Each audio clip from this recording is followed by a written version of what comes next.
Next पद है ऊधो मोहि ब्रज विसरत नाही।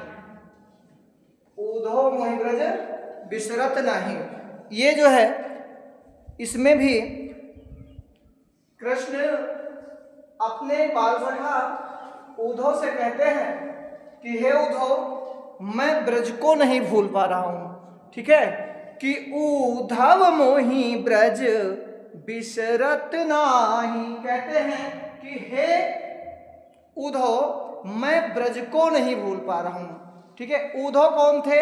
ऊधो कृष्ण के मित्र थे और वे अपने मन की व्यथा को बताते हुए ऊधो से कहते हैं कि हे ऊधो, मैं ब्रज को नहीं भूल पा रहा हूं। ठीक है, कि ऊधव मोहि ब्रज विसरत नाही, वृंदावन गोकुल तनियावत सघन कुंज की छाही।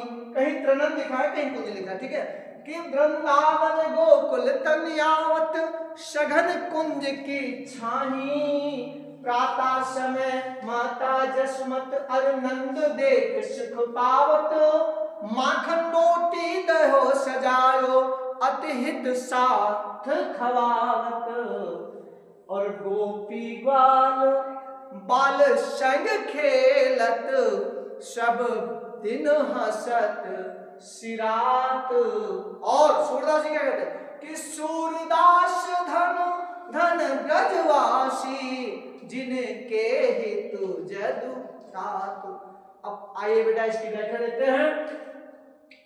कहते हैं कि मैं ब्रज को नहीं भूल पा रहा हूं। क्या क्या नहीं भूल पा रहा हूं? कि वृंदावन, मैं ब्रज का वृंदावन नहीं भूल पा रहा हूं। ठीक है, गोकुल का जो वृंदावन है उसको नहीं भूल पा रहा हूं, जिसकी तन की यानी कुंजों की छाया मेरे शरीर पर पड़ती थी। ठीक है, कि वृंदावन गोकुल तन आवत, क्या था? सघन तृणन या सघन कुंज की छाई। ठीक है, जिसकी छाया, जिसकी सघन यानी घनी छाया मेरे शरीर पर पड़ती थी, ऐसा वृंदावन और गोकुल में नहीं भूल पा रहा। ठीक है, और जब सुबह होती थी कि प्रातः समय मात जसमती अरुनंद देख सुख पावत, तो प्रातः जब होती थी तो मुझे माता जसोदा और नंद बाबा देख करके सुख पाते थे। यहाँ पे वो भी कह सकते हैं मैं नंद बाबा और जसोदा को देख करके मुझे सुख मिलता था। ठीक है, और माखन रोटी, वो मुझे दही मक्खन रोटी सजा करके अर्थात उसमें लगा करके, ठीक है, हमको बहुत ही हित अतिहित साथ खवावत, बहुत ही प्यार के साथ में हमको खिलाते थे। क्या खिलाते थे? माखन रोटी दही लगा करके। ठीक है, और गोपी बाल बाल संग खेलत, गोपियों और बाल बालों के संग में खेलते हुए पूरा दिन, सारा दिन हसत सिरात, हंसते हुए बीत जाता था। सिरात का अर्थ होता है बीत जाता था। ठीक है, सिरात का क्या होता है? बीत जाता था। और सूरदास जी कहते हैं अरे ब्रज के रहने वाले लोग धन्य हैं, जिनका हित चाहने वाले जसोदा के सूरदास धन धन ब्रजवासी, जिनको हित ब्रज नाथ, अर्थात जिनका हित चाहने वाले नंद बाबा के लाला, ठीक है, जिनको हित नंदलाल, ठीक है, जदुतात यानी जसोदा के पुत्र अर्थात श्री कृष्ण जी हैं, जिनका हित चाहने वाले कृष्ण जी हैं, ऐसे ब्रज के लोग धन्य हैं। ठीक है, तो ये आपका एक्सप्लेनेशन था। संदर्भ आपको लिखना मालूम है, संदर्भ कैसे लिखेंगे? ठीक है, संदर्भ लिखना मालूम है आपको ना, कैसे लिखेंगे? प्रस्तुत पद्य खंड हमारी पाठ्य पुस्तक हिंदी। ठीक है, अच्छा यहाँ जो आपको कोई वर्ड मीनिंग जो नहीं आती हो, आपको कोई प्रॉब्लम? जैसे सिरात का अर्थ क्या होता? बीत जाना। ठीक है, सिरात का अर्थ क्या होता है? बीत जाना। और हित माने क्या होता है? प्रेम। हित मीन्स क्या होता? हाँ, और सघन मीन्स घनी, ठीक है, सघन मीन्स क्या होगा, घनी। और भी अगर आपको कोई प्रॉब्लम तो आप बता सकते हो, बाकी सारे सिंपल वर्ड हैं, ठीक है ना। हाँ, तो ये आपका होगा। और संदर्भ जैसे आपको लिखना है, संदर्भ कैसे लिखेंगे, संदर्भ प्रस्तुत पद्य अवतरण, ठीक है, अवतरण या पद्यखंड या पद्यांश। हमारी पाठ्य पुस्तक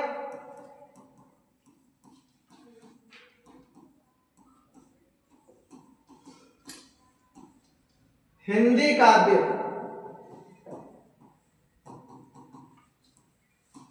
हिंदी काव्य, आप पर इतना से इतना जो है इन्वर्टेड कॉमा का नाम रखेंगे, ठीक, पुस्तक का नाम हिंदी काव्य के पद शीर्षक से संकलित है, ठीक है,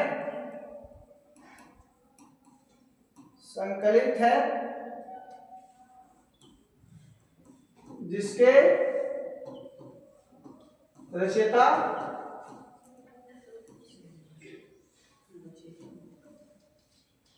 ठीक है कौन है, सूरदास जी।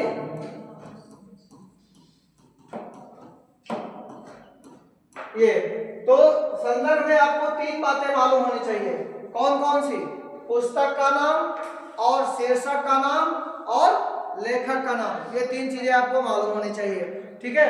तो उम्मीद है आप लोगों को वीडियो पसंद आया होगा। सब लोग वीडियो को शेयर करें, लाइक करें, चैनल को सब्सक्राइब करें। बहुत बहुत धन्यवाद। आइए आज जो सूरदास का नेक्स्ट है, नेक्स्ट पद जो मैंने कल पढ़ा था उसके आगे की व्याख्या है। यहां वर्णन है जब कृष्ण जी भेजते हैं उद्धव जी को ब्रज में और वो आते हैं गोपियों को समझाने के लिए कि आप कृष्ण को भूल जाओ और निर्गुण ब्रह्म पार ब्रह्म की आराधना करो, तो गोपियां उनको उत्तर देते हुए कहती हैं कि उद्धो मन न भये 10-20, उद्धो मन न भये 10-20, एक तो सो गयो श्याम संग को अवराधेश, इंद्री शिथिल भई माधो बिन जो देही बिन शीस, श्वासा आस रहत नित्य श्वासा, आशा लागी रहत नित्य श्वासा, जीव है कोटि बरीस, तुम तो सखा श्याम सुंदर के सकल जोग के ईश, सूर हमारो नन नंदन बिन और नहीं जगदीश, ठीक है। तो कहते हैं कि हे उद्धव,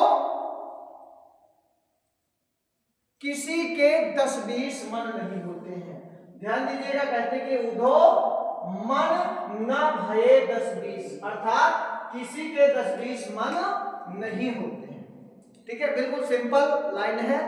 एक एक शब्द का अर्थ आप समझ लीजिए। उद्धव कहा गया है उद्धव जी को जो आए थे गोपियों को समझाने, ठीक है, कहता कौन है, गोपियां, ठीक है, सारी गोपियां मिलकर के कहती हैं कि हे उद्धव, किसी के 10-20 मन एक हो, तो एक होता है, हम लोगों के एक ही मन था, सो गयो श्याम संग, वो कृष्ण जी के साथ में चला गया है, सांवरे श्याम कन्हैया के साथ में चला गया। और को कौन, यानी एक मन था वो तो कृष्ण के साथ में चला गया, अवराधे ईश, और अब कौन उस ईश्वर की आराधना करे जिसके बारे में आप बताते हैं, ठीक है, को अवराधे ईश, अब किस मन से हम निर्गुण ब्रह्म की आराधना करें, किस मन से हम ईश्वर की आराधना करें। एक हमारा जो मन था वो कृष्ण के साथ में चला गया है, अब हम किस मन से ईश्वर की आराधना करें, ठीक है। तो आगे कहते हैं कि इंद्री शिथिल भई के सब बिन, ठीक है, माधव केशव एक ही है, कि इंद्रिय शिथिल भई केशव बिनु, केशव कन्हैया, ठीक है, किसी का नाम तो केशव नहीं है, कन्हैया भगवान कृष्ण के लिए कहते हैं कि इंद्रिय शिथिल भई केशव बिनु, यानी इंद्रिया शरीर के, ठीक है, शरीर के अंग को इंद्रिया बोलते हैं। तो हमारी इंद्रियां यानी मेरा शरीर शिथिल हो गया है, किसके बिना? मोहन कन्हैया के बिना, केशव के बिना, ठीक है, केशव के बिना हमारे शरीर की इंद्रियां शिथिल हो गई हैं। और कैसे शिथिल हो गई हैं? कि जो देहि बिन शीश, जैसे बिना सर के शरीर होता है। हमारी इंद्रियां यानी हमारे जो इंद्रियां हैं वो इसी प्रकार शिथिल हो गई हैं, बेकार हो गई हैं, जैसे बिना सर के शरीर होता है। बिना सर के शरीर का कोई महत्व नहीं होता, ठीक है। उसी प्रकार कहती कृष्ण के बिना हम लोगों का शरीर जैसे हो गया है, जैसे शीश के बिना मेरा शरीर, समझ गया? ओके, बहुत अच्छा। किसी को प्रॉब्लम होगा तो आप बोल दीजिएगा, ओके। आशा अटकी रहती, श्वासा अटकी रहती, श्वासा अटकी रही, आशा लगी, किसी बुक में लिखा है आशा लागी रहत नित्य श्वासा, ठीक है। तो ये भी सही है कि उनके आने की उम्मीद में श्वासा अटकी रही, आशा लगी हुई है, काहे की? आने की, है ना। आशा यानी उम्मीद लगी हुई है, लाग लगी हुई है, ठीक है। रहत नित्य श्वासा, हमेशा सांस अटकी हुई है, यानी रुकी हुई है। हमारी सांसें क्यों रुकी हुई हैं? कृष्ण के आने की उम्मीद में, ठीक है। और जीवहि कोटि बरिस, और ये उनके आने के इंतजार में करोड़ों वर्षों तक जीवित रह सकती हैं, ठीक है। आगे कि तुम तो सखा श्याम सुंदर के, कौन? उद्धव जी। गोपिया कहती है उद्धव जी आप तो हमारे श्याम सुंदर अर्थात भगवान कन्हैया के सखा यानी मित्र हो, और सकल जोग को इस सभी प्रकार के योगों के स्वामी हो, सभी प्रकार के योग के स्वामी हो। योग माने जोड़ होता है, यानी सबको मिलाने के स्वामी हो। तो आप हमें भी मिला सकते हो, ठीक है। आप जो है हमें भी मिला सकते हो कि तुम तो सखा श्याम सुंदर के सकल जोग के ईश, आप कृष्ण के सखे हो, कृष्ण के मित्र हो, और हमें भी आप उनसे मिला सकते हो। तो ये दो अर्थों में प्रयोग किया गया है, ठीक है। सकल जोग के ईश अर्थात सभी प्रकार के योग के स्वामी, ठीक है। और कि सूरदास और सूर हमारो नन नंदन बिन और नहीं जगदीश।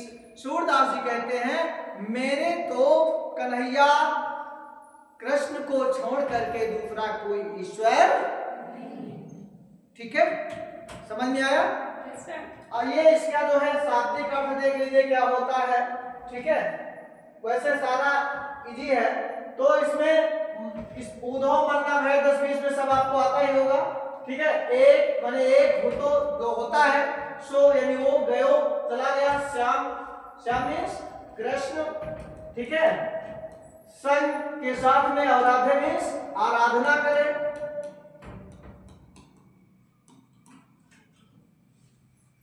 आराधना मीन्स आराधना करें, ठीक है। उसके बाद इंद्रिय शिथिल, इंद्रिय में होता है शरीर, शिथिल में होता है थक गई है, ओके। थक गई इंद्रिया यानी शरीर थक गया है। के माधव यानी केशव भी, यानी केशव किसके लिए कहा गया? कृष्ण के लिए। जटा दे जो देही बिन शीश, जैसे शरीर के बिना सर के बिना शरीर हो जाता है, ठीक है। और बाकी सारा इसमें जो है सरल है, कोई प्रॉब्लम नहीं, ठीक है। अगर किसी को प्रॉब्लम है तो आप कमेंट कर सकते हो, नेक्स्ट वीडियो में आपको उसका सोल्यूशन मिलेगा। नेक्स्ट पद है आपका अगला कि उद्धव जाहु तुम ही हम जाने। उद्धव जी जाइए, मैंने आपको पहचान लिया है कि उद्धव जाहु तुम ही हम जाने, श्याम तुम्हें हो कव नहीं पठयो, श्याम तुम्हें हम को नहीं पठयो, तुम हो बीच भुलाने, उद्धव जाहु तुम ही हम जाने। ओके, आगे कहते हैं कि ब्रज नारिनी सो, आप ब्रज की स्त्रियों से, अरे ब्रज नारिनी सो जोग कहत हो, योग की साधना कहते हो कि ब्रज नारिनी सो जोग कहत हो, बात कहत न ल जाने, उद्धव जाहु तुम ही हम,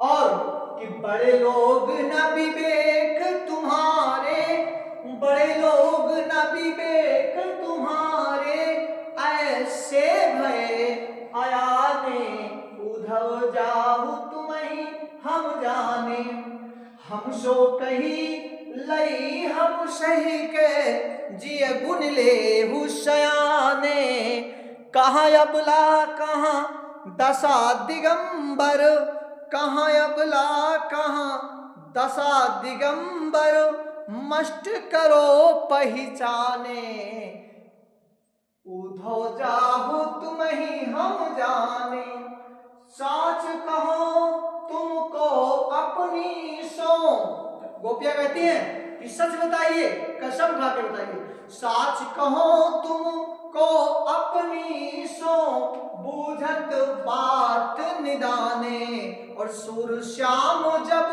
तुम ही पठायो, तब ने कहू मुस्काने। ये गोपियां कहती हैं। आइए इसकी व्याख्या पढ़ते हैं, बहुत सुंदर वर्णन है, ठीक है, बहुत अलौकिक वर्णन है, दिव्य वर्णन है, राधा कृष्ण की प्रेम गाथा, गोपियों और कृष्ण की प्रेम गाथा का सुंदर वर्णन। गोपियां उद्धव को कहती हैं कि हे उद्धव,